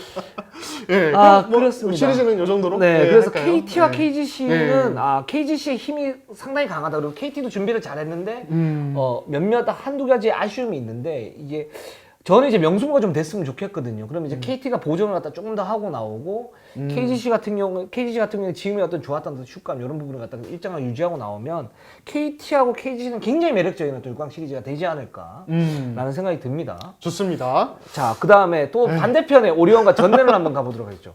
예. 비교 체험 극과 극. 예. 제가 이 경기를 현장에 갔습니다. 아이고 예. 잘못 가셨네. 예. 안양을 가셨어야 되는데. 예, 안양을 안 가고 이 경기를 갔는데 이 쿼터에 오리온이 7점 넣었거든요. 네. 이 쿼터를 보면서 내가 이 황금 같은 저 고향까지 왔는데 나름 그러니까 되게 좀 속이 터졌어요. 솔직히 보면서. 플레이오프가 맞나? 연습 경기 아닌가? 진짜 혹평을 하면 진짜. 진짜 그 경기장 분위기도 완전히 다운됐었고 뭐 거의 사실 플레이오프를 시작하는 게임이잖아요. 전체를. 네. 아 정말 어떻게 보면 최악의 출발이었습니다. 예, 오리온도 최악의 출발이었고요. 네, 그렇습니다. 예, 일단 오리온 얘기부터 좀 해보죠. 그러니까 이승현 선수가 나오지는 않았습니다. 예, 그렇습니다. 2차전이 어떻게 될지 모르고요. 그렇죠. 오늘 2차전이 열리는데 일단은 이승현 본인은 상태가 좋아졌다. 실제로 시상식에도 참여를 했었죠. 네. 시상식과 미디어데이 때도 미디어데이는 아니죠. 시상식 때 모습을 드러냈었는데 네. 근데 이제 본인은 괜찮다고 얘기하는데 아무래도 좀 구단 입장에서는 조심스러울 수밖에 없죠. 네. 예, 근데 그러니까 만약에 뛸 수 있는 몸이라면 2차전에 나올 가능성이 있고요. 그렇죠. 네. 예. 왜냐면 2차전 못 잡으면 분위기 완전히 확 가는 거니까. 끝나는 거니까요. 근데 이제 이승현 공백이 있는데 이승현 공백이 생각보다 너무너무 심각했다. 이게 왜 이랬을까? 완전 예. 1차전에서는 그게 가장 핵심이죠. 예. 저 어떻게 좀 보십니까? 이런. 저는 그러니까 이게 사실 이 한 경기 가지고 뭐 이제 너무 확대해서 얘기를 하면 안 되는데 네네. 근데 그냥 이제 이 한 경기만 보고 얘기를 하자면은 오리온은 그냥 이승이 없으면 안 되는 팀이구나.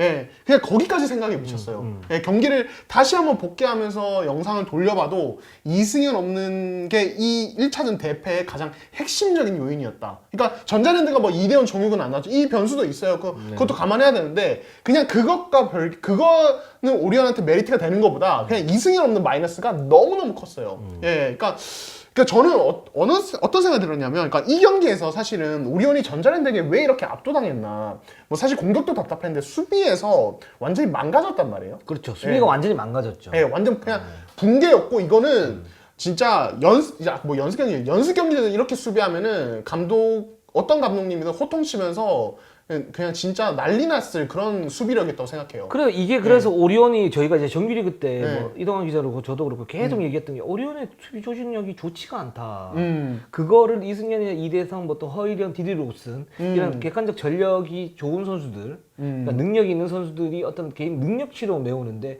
팀 수비가 기본적으로 허점이 너무 많다. 이게 플레이오프 가면 엄청난 문제가 될 수 있다. 그랬는데 거기에 이승현까지 빠지게 되니까 와르르 무너지게 돼버린 거죠. 그렇죠. 예. 그러니까 이게 뭐냐면은, 그러니까 이 전자랜드가, 그러니까 지금 이 시리즈에서 그래도 괜찮게 가져갈 수 있는 부분이 모트리란 말이에요. 그렇죠. 모트리가 로슨 혹은 데벤 윌리엄스 매치업에서 우위를 가지고 있는데 분명히. 근데 이 사실은 그 어떤 갭을 메워줄 선수가 이승현이에요. 근데 1차전에서 어떤 상황이 나왔냐면, 그러니까 모트리가 사실은 탑에서 볼을 몰고 뭐 핸드오프 게임도 하고 돌파도 하고, 사실 이거는 뭐 정규리그 막판부터 만들어진 패턴이죠, 전자랜드. 이걸 할 때 로슨이 못 쫓아가요. 그러니까 그냥 퍼스트 스텝을 뺏기기도 하고, 퍼스트 스텝을 이제 따라가더라도, 그러니까 로슨이 몸싸움이 굉장히 약하지 않습니까? 네. 범핑 한 번 하면은 쫙 밀려나요. 그렇죠. 그냥 베이스라인 밖으로 밀려난 장면도 있었습니다. 1차전에.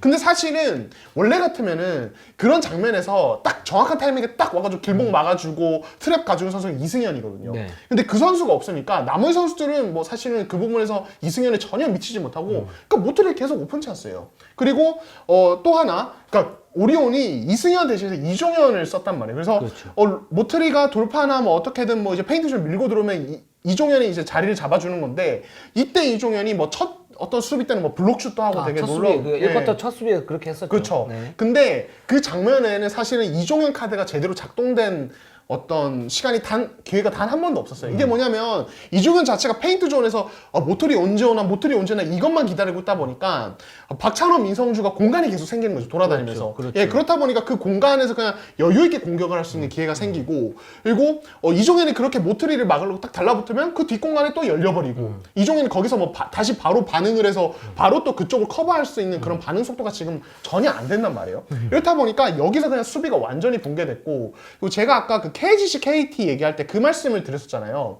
플레이오프에서 가장 어떤 에이스를 공략하는 좋은 방법 중에 하나가 수비에서 부담을 많이 느끼게 하는 것이다. 그렇죠. 지금 사실 오리온은 이승현이 빠진 상황에서 이대성과 로슨이 공격 비중을 높여야 되는 그게 이제 현실이죠. 예, 거기에 허일영이 서포트하는 그림으로 가야 되는데, 지금 1차전 때 그 로슨이 스크린 대처도 안 되고 림 프로텍팅도 안 되고 모터리 대인 수비도 안 되고 아무것도 안 되고 그냥, 근데 또 전자랜드가 그걸 노골적으로 공략을 하니까 수비에서 에너지를 다 뺐어요. 그렇다 보니까 공격에서 깔짝깔짝 뭐 점퍼 던지고 이렇게 해도 사실은 아무런 플러스 요인이 안 되는 거예요. 예, 그러니까 결국에는 저는 그런 생각까지 미쳤어요. 결과적으로는 야, 이게 정규 시즌에 로슨이 그래도 뛸 수 있었던 게 이승현이 있기 때문에 가능한 게 아니었을까? 로슨이 상상 이상의 어떤 수비 구멍이다라는 생각까지 들었을 정도였습니다. 예. 그러니까 디들로슨 같은 경우는 저희가 계속 얘기했지만 그러니까 수비가 좋지는 않은 선수다. 음. 분명히 얘기를 했었었고 특히 네. 모트리 같은 이제 수준 높은 어떤 그 내외각이 다 되는 선수, 그 집요하게 골밑을 파고들면서 미드 점퍼도 되고 거기에 골밑 공략도 되는 그런 선수를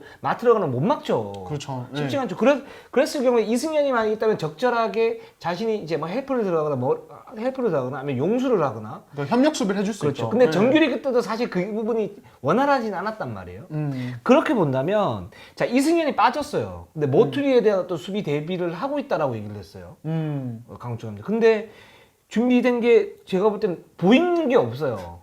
예를 들어서 그러니까 그 전자랜드도 여기서 좀 문제가 있는 게 어떤 부분이 문제가 있냐면 모트리가 잡고 모트리가 드리블을 하고 모트리가 골밑을 돌파를. 그러니까 메인 볼 핸들력은 주 득점원이에요. 그렇게 되면 당연히 효율성이 떨어질 수 있어요. 1쿼터에 그렇게 했었고 2쿼터부터 이제 김낙현 선수한테 비중을 높이면서 2대 공격까지 했었는데 자 그런 상태라면 기본적으로 모트리가 들어왔을 때 외곽에서의 어떤 기습적인 더블팀 그러니까 뭐 하프코트 트랩 수비라든가 아니면 여러 가지 방법들이 있는데 그런 부분이 시도조차 안 됐다는 거죠. 이제 저는 이런 부분이 좀 의문이 좀 들었었고 또 하나는 모트리가 예를 들어서 외곽에서 볼을 잡았을 때 그럼 디디니 로슨에게만 맡겨두느냐 그렇게 되면 한 골이 될 가능성이 높으니까 그러면 거기에서 수비 위치를 조정을 하면서 들어오는 타이밍에 대한 어떤 대처 예를 들어서 로스한테 외곽을 맡기되 뚫리면 따라가고 거기에서 누가 들어오고 여기 어떻게 돌고 이런 이제 그 시스템적인 수비가 되는데 그런 부분이 없다 보니까 네. 수비 시스템이 완전히 망가진 것처럼 보이는 거죠. 그렇죠. 예. 네. 이제 그렇게 된 부분이고 또 2대 공격도 마찬가지예요. 그러니까 김낙현과 모트리가 2대1을 하는데 그냥 단순한 픽 하나에 모든 구멍이 다 생겨버려요. 맞아요. 특히 데빈 윌리엄스가 딱 나왔을 때 뭐 이거는 제가 볼 때는 코칭 스태프의 문제는 아니라고 봐요. 그러니까 데빈 윌리엄스 어떤 개인적 성향의 문제이긴 한데 그 메인 볼 핸들러를 그 수비하는 그 가드 수비수가 데빈 윌리엄스의 어떤 토킹이 전혀 안 돼요. 그래서 이거 스위치를 해야 될지 아니면 해칭을 들어가지고 어느 정도에서 막아야 될지 이런 게 전혀 안 되니까 그게 김낙현이 너무 편한 거예요. 그러니까 멍하니 서 있었죠. 네, 그냥 픽을 한 다음에 그냥 모트리에게 주면 한 골이에요. 그런 이제 상징적인 장면들도 여러 차례 나왔었고요. 그러니까 이 부분을 갖다가 고쳐야 되는데 이 부분이 과연 고쳐질까? 이승이 없을 때 지금 이 짧은 시간에서 고쳐질까? 저는 좀 비관적입니다. 이 부분은. 그러니까 이게 제가 좀 이제 작전판을 네, 조금 쓰면서 한번 이야기를 해보도록 하겠습니다. 네. 여기 이제 전자랜드라고 봤을 때, 자 협찬 전자랜드. 예, 협찬 전자랜드 드디어 전자랜드 그리고 예, 우리 투애니벅스. 예, 트웨이벅스. 트웨이벅스 항상 잘 입고 있습니다. 저는 협찬사 여러분들을 사랑합니다. 네, 예, 그렇습니다. 그러니까 모트리가 이렇게 공을 잡고 들어올 때, 그러니까 저는 그런 생각이 들어요. 그러니까 이게 오리온 선수 구성상 이게 한계가 있는 방법이긴 한데, 저는 이렇게 좁혀야 된다고 봐요.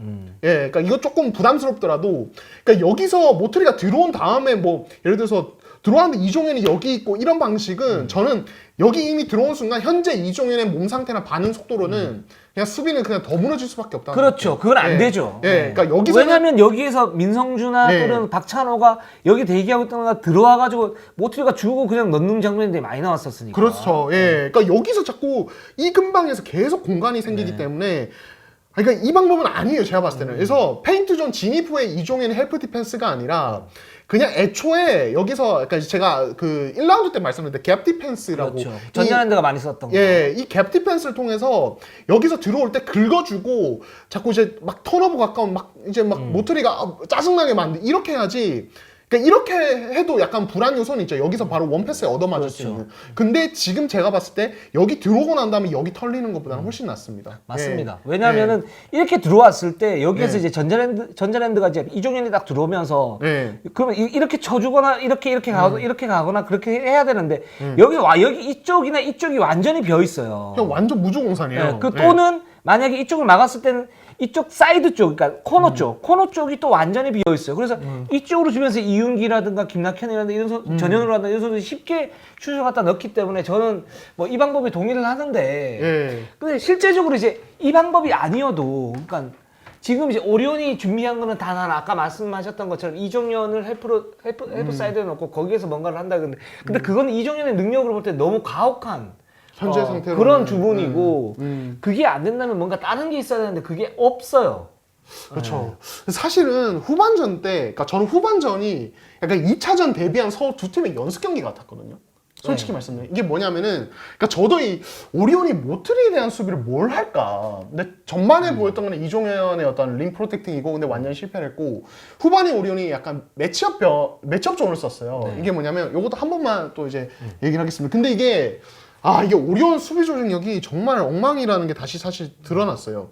이게 뭐냐면 이거예요, 이거. 이런 형태로 서 있고 로슨입니다. 이게 로슨. 그리고 양쪽에 이렇게 있는데 이제 모트리의 위치에 따라서 그냥 같이 내려가서 2-3 되거나 모트리가 탑으로 올라오면은 이렇게 올라와서 3-2가 됩니다. 순간적으로. 그러니까 이쪽에만 일종의 약간 박스원 같기도 하고요. 이런 형태 매치업 존인데 이게 후반전에 전자랜드가 오리온이 이거 쓰는 거 알고 그러니까 3쿼터에는 모트리를 탑에 놓고 모트리 1대1 하는 걸 계속했고요. 이게 진짜 연습 경기 같았어요, 저는. 4쿼터에는 김낙현이랑 여기서 2대2 하는 걸 계속했어요. 그리고 심지어 문제가 뭐냐면 전자랜드도 이거 약간 테스트하는 느낌이었거든요, 후반전에. 근데 다 뚫렸어요. 네, 다 뚫렸어요.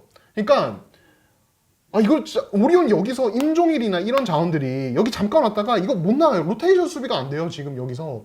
그래서 오리온이 후반전에 뭔가 이거 준비해온 거 뭔가 테스트 해보려고 했는데 전자랜드도 그거 보고 바로바로 그냥 테스트를 했고 다 뚫렸다. 그리고 유동 감독이 1차전 끝나고 이 얘기를 했습니다. 존 오펜스를 보완하겠다. 이게 제가 봤을 때 후반전에 이 디펜스에 대한 어떤 댐인데 오리온 만약에 2차전에서도 요거 그냥 한번 요거 약간 이걸 보완해서 써보겠다, 조직력을. 제가 봤을 때 전자랜드가 이미 1차전에서 다 맞기 때문에 또 당할 것 같아요. 근데 저는 이 얘기도 사실 필요는 없다고. 이동환 기자가 이제 분석한 게 필요 없다는 게 아니고 이건 굉장히 날카롭게 분석을 해줬고 저는 어떤 느낌이냐면 오리온이 지금 매치업 존을 하는구나. 매치업 존을 하는데 이 매치업 존이 사실은 정말 쓸 게 없어가지고 쓰는구나. 이게 뭐 비장의 한수다. 저는 이런 느낌은 안 들었어요. 솔직히 그냥 국내지책으로 쓰는구나. 맞아요. 그런 느낌도 있어. 네. 맞아요. 그것도 맞는 말씀이에요. 핵심들이 빠진 상태에서 후보들 가지고 쓰니까 저는 그런 느낌이 있었었고 또 하나는 뭐냐면 저 매치업 존도 사실은 제가 볼 때는 정규리그 때 몇 번씩 나왔던 부분들인데 그러면 당연히 그 부분에서 준비를 하겠죠. 근데 유동 감독이 그렇게 얘기했던 건 이게 오리온의 비장에 수여서 준비했다는 게 아니고 이 부분에서 살짝 일단 만족이 덜 되시는 거죠. 그렇죠. 대인 방어는 우리가 다 깰 수 있어. 오케이. 노 프라블럼. 왜 데빌 윌리엄스는 아예 안 돼. 지금 보면. 그리고 디디 로스는 모트리가 잡아먹을 수 있어. 근데 그러면 오리온이 할 수 있는 건 뭐가 있을까? 뭐 이종현이나 뭐 예를 들어서 빅3를 쓰진 않겠지만 해서 존이야. 존인데 여기에서 조금만 다듬으면 우리가 3대0으로 이기면서 올라갈 수 있겠어. 이런 계산에 깔려서 그런 얘기를 했던 것 같거든. 그런 얘기를 하는 것 같거든. 그러니까 이게 이승현 선수가 딱 들어왔을 때 어떻게 될지는 모르겠지만 저는 오리온은 지금 우려했던 부분들이 계속 드러나고 있다. 정규리그 때. 라는 생각이 들고 이승현이 들어와도 1차전보다의 어떤 개입이 줄어들긴 하겠지만 이거를 넘기기는 쉽지는 않겠다. 라는 생각이 들었습니다. 그리고 그 중에 하나가 뭐냐면 플레이오프 때 경쟁력, 그러니까 플레이오프, 정규리그도 그렇고 플레이오프도 그렇고 그 어떤 팀의 경쟁력을 가름할 수 있는 세 요소가 뭐 한국농구에서는 그렇게 얘기를 합니다. 그러니까 선수의 어떤 객관적 전력, 그다음에 감독의 능력, 그리고 코칭 스태프의 어떤 능력, 그다음에 프런트 능력이라고 얘기를 하거든요. 그러니까 프런트 능력이 여기 왜 들어가느냐? 직접적으로는 외국인 선수를 얼마나 적재적소에 교체를 할 수 있느냐, 이런 부분하고 그리고 내외적으로 그 어떤 구설이나 아니면 뭐 어떤 부분이 선수들이 그런 이제 심리적인 부분이 있을 수 있잖아요. 고통이라든가 뭐 이런 부분이 있을 수 있잖아요. 네. 그런 부분을 어떻게 하면 능수능하게 막으면서 그런 분위기를 형성시켜 줄 수 있느냐. 이 부분이 팀의 어떤 경쟁력을 가름할 수 있는 요소 중에 하나라고 그랬는데 오리온은 그 부분에서 실패했어요. 지금 데빈 윌리엄스는 제가 볼 때는 기본적으로 공격 파울 한 2개씩 받고 흐름을 완전 끌어먹는 최악의 어떤 카드였었고 근데 이 부분이 고쳐질 것 같잖아요. 또 하나는 이 스타일이 사실은 골 밑에서 어떤 투쟁을 해줘야 되는 그런 스타일인데 외곽에서 패스를 넣어주고 거기서 백을 할 때 제일 먼저 백을 하든 그렇게 되면 이 선수를 쓸 필요가 없죠. 거기에 더 좋은 슈터라든가 패스워크가 좋은 선수를 갖다 쓰면 되죠. 그런 상태에서 수비할 때는 커뮤니케이션도 안 맞아요. 그러면 이 데빈 윌리엄스는 쓸 수가 없어요, 지금 상태에서. 맞아요. 그래서 시즌 막판에 오리온이 이 외국인 선수 교체에 대해서 얘기를 했고 헤인즈를 갖다가 들어 쓰겠다라고 얘기를 했는데 위에서 잘랐잖아요. 네. 그죠? 저는 이 부분도 굉장히 그렇게 잘랐던 일방적으로 잘랐던 그 부분도 지금 이제 플레이오프 6강에서 어떤 경쟁력을 좌우하는 어떤 굉장히 악영향을 미치는 요소 중에 하나라고 보고 있거든요. 그러니까 이거도 굉장히 큰 문제가 있습니다. 그러니까 이제 흐름 자체가 완전히 지금 가버린 거예요. 그렇죠. 오리온은 물론 1차전만 했기 때문에 그렇지만 경기력이 워낙 안 좋았으니까 그래서 좀 걱정이 됩니다. 이 경기는 솔직히 졸전이었어요. 진짜 변명의 여지가 없는 경기였고요. 네. 진짜 정규 시즌 한 번 나와도 진짜 문제가 될 만한 어떤 내용이었습니다. 그리고 전자랜드 같은 경우에 지금 모트리를 그러니까 메인 볼 핸들러 겸 이렇게 포인트 포워드 맞아요. 로 쓰고 있는데 이 부분이 사실은 오리온이 워낙 좋지 않았기 때문에 1쿼터에는 계속 그렇게 썼었거든요. 이게 이제 통했는데 요 부분에 대한 어떤 의존도 변화 이런 부분도 좀 생각을 하면 좀 좋지 않을까라는 생각이 듭니다. 그리고 이제 뭐 이제 조금 더 추가로 뭐 전자랜드 쪽 얘기를 하자면은 사실은 이승현 복귀 가능성보다 이대현 복귀 가능성이 훨씬 높죠. 그리고 그렇죠. 아까 말씀드린 그 미드레인지 빈 공간이 이대현이 지금 2차전 아니면 3차전에 돌아올 것으로 보여요. 그래서 이대현이 돌아왔을 경우에 그 미드레인지 공간은 더 폭격당할 수 있습니다. 그러니까 그렇죠. 전자랜드가 사실은 민성주, 박찬호를 잘 메우긴 했지만은 이들이 완전히 믿을 만한 카드가 아니기 때문에 어떤 경기 중에 그냥 아예 빅맨 없이 그냥 외국 선수 한 명 세워놓고 스몰 라인업 돌리는 때도 있었거든요. 근데도 큰 문제 없이 갔단 말이에요. 근데 이대현이 나와서 그 타임까지 메워준다? 20분, 25분까지 띄워준다? 그러면은 이 오리온이 아까 말씀드린 그 수비 문제 더 부각이 될 수밖에 없고, 또 수비 쪽에서는 전자랜드가 지금 이 이대성을 결국엔 막는 게 되게 또 중요한 포인트인데, 예상대로 차바이 붙이고, 그렇죠. 그리고 차바이 쉴 때는 이윤기 붙이고, 이윤기가 되게 경기력이 좋았어요. 또 그렇죠. 그러니까 활동력을 굉장히 극대화하면서 괴롭혀 주는 거죠. 그렇죠. 그래서 슈팅 그 효율을 갖다 낮춰주는데 그게 또 성공을 했어요. 그렇죠. 이렇게 되다 보니까 진짜 이게 1차전 사실 이 정도일 줄 몰랐는데 1차전 보고 나서는 이게 상상 이상의 약간 일방적인 느낌까지 났으니까요. 이게 되게 좀 의외인 것 같아요. 이 정도는. 그리고 오리온도 이대성을 쓸 때 보면 뭐 강국종 감독이 이제 수학적으로 해야 된다 그러는데 그러니까 어떤 부분이냐면 자 2대1을 합니다. 2대1을 할 때 거기에서 전자랜드 수비는 약속이 돼 있어요. 그래서 이대성이 돌파를 했을 때 어떤 수비 그러니까 옆에 있는 수비수 반대편에 옆에 있는 수비수가 들어오고 거기 그 공간을 메우는 게투라든가 그 로테이션을 갖다 돌려요. 그리고 막는데 그 부분에서 약속이 잘 돼 있어요. 그래서 이대성이 좀 어려운 슛을 갖다 던지는데 근데 거기서 이대성의 약점은 뭐냐면 패스 빈도가 낮긴 해요, 굉장히. 자기 자신이 처리하는 경우가 많고, 그러다 보니까 이대성에게 슈팅 비중이 굉장히 몰리는 그런 상황이고, 그걸 어느 정도 조정을 해줘야 되는데, 이제 그런 부분, 아니면 자기가 해결을 하면 되는데, 또 차바이라든가 이윤기라든가 이런 선수들 갖다가 완전히 제압하면서 효율을 갖다가 담보를 못해요. 근데 거기에서 또 하나의 문제는 뭐냐면, 이대성과 로슨이 2대1 갖다 했을 때 나머지 선수들의 움직임도 많지는 않아요. 그래서 서 있는 느낌 많았죠, 사실은. 그러니까 그게 이제 코칭 스태프의 어떤 디테일한 작전 지시가 안 된 부분하고 이대성이 그동안 성향상 2대를 했을 때는 슛을 던지는 빈도가 높기 때문에 다른 선수들이 유기적으로 움직이는 어떤 그런 훈련이 덜 돼 있는 이제 그런 모습들이 겹쳐지면서 또 공격에서 어떤 극악의 효율을 갖다 보여주는 그런 모습들 갖다 보였죠. 그러니까 저는 뭐 사실 이승현의 공백은 수비에서 너무 크게 느껴지긴 했는데 공격에서도 또 이대성의 부진과 약간 연결돼서 드러났다고 봐요. 맞습니다. 그러니까 하이피켄롤 할 때 이대성이랑 로스는 할 때 로스는 좋은 스크리너도 아닐 뿐더러 그렇죠. 스크린 걸고 뛰어다니는 움직임이 그렇게 부진한 선수야. 이 선수는 약간 아이솔레이션의 비중이 좀 몰려 있어요. 그렇죠. 2대1 게임 스크리너 역할에 그렇게 능한 선수는 아니란 말이에요. 사실은 똑같은 상황에서 이승현이 하이피켄롤 스크리너고 나머지 선수들이 뭐 코너 45도 이렇게 딱 공간 넓혀서 서 있다면은 이승현은 제일 잘하는 거 하이에서 스크린 걸고 미드레인지로 짧게 롤해서 이대성 그거 짧게 탁 찔러주면 미드레인지에서 마무리. 이거 진짜 잘하잖아요. 그렇죠. 아니면 이승현이 미끼가 돼서 로슨이 확 빠진 다음에 거기서 석점을 노리거나 뭐 그렇죠. 여러 가지 방법들이 있는데 그래서 사실은 트라이앵글로 가는 게 제일 좋거든요. 그렇죠.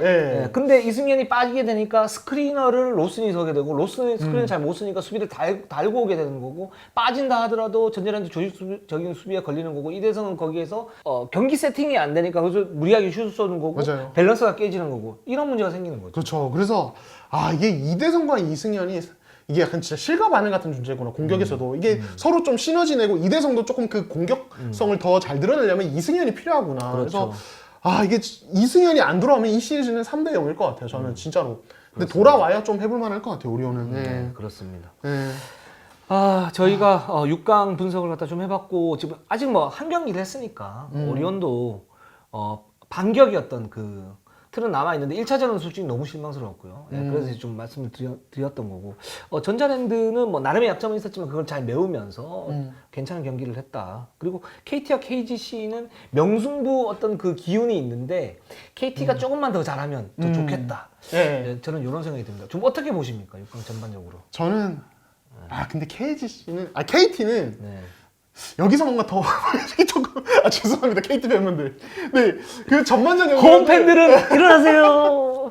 근데 약간 갑자기 급 진지하게 말씀드리자면 네. KT는 그 수비력을 40분 내내 유지 못하는 팀이라고 생각해요. 저는 진짜로 저도 그 시작부터 부분이 좀 불안합니다. 맞습니다. 예, 네. 경기 내에서도 기복이 있고 그래서 결국엔 전 두 시리즈 결국 조금 한 4차전 이내에 끝날 것 같다. 이런 생각이 1차전 보고는 들었습니다. 예. 저는 접전을 원합니다. 예, 저는 다릅니다. 예. 아니, 그렇게 하면 제가 뭐가 되세요? 뭐가 돼요? 제가 예상한 대로 되겠죠. 예. 욕만 많이 먹겠네요. 예. 예, 그렇습니다. 저희 방송은 뭐 여기까지 하겠습니다. 저희는 항상 최선을 다하겠습니다. 6강 특집으로 한 1시간 정도 해봤는데 6강이 끝나고 난 다음에 저희가 다시 한번 말씀을 갖다 드리겠지만 6강 리뷰를 하고 그다음에 4강 프리뷰를 갖다가 하도록 하겠습니다. 최대한 빠른 시간 내에 6강이 끝나는 시간과 가장 빠른 시간 내에 아마 할 것 같습니다. 예. 저희는 여기까지 하겠습니다. 네이버 유튜브 구독 좋아요, 알람. 알람 감사합니다.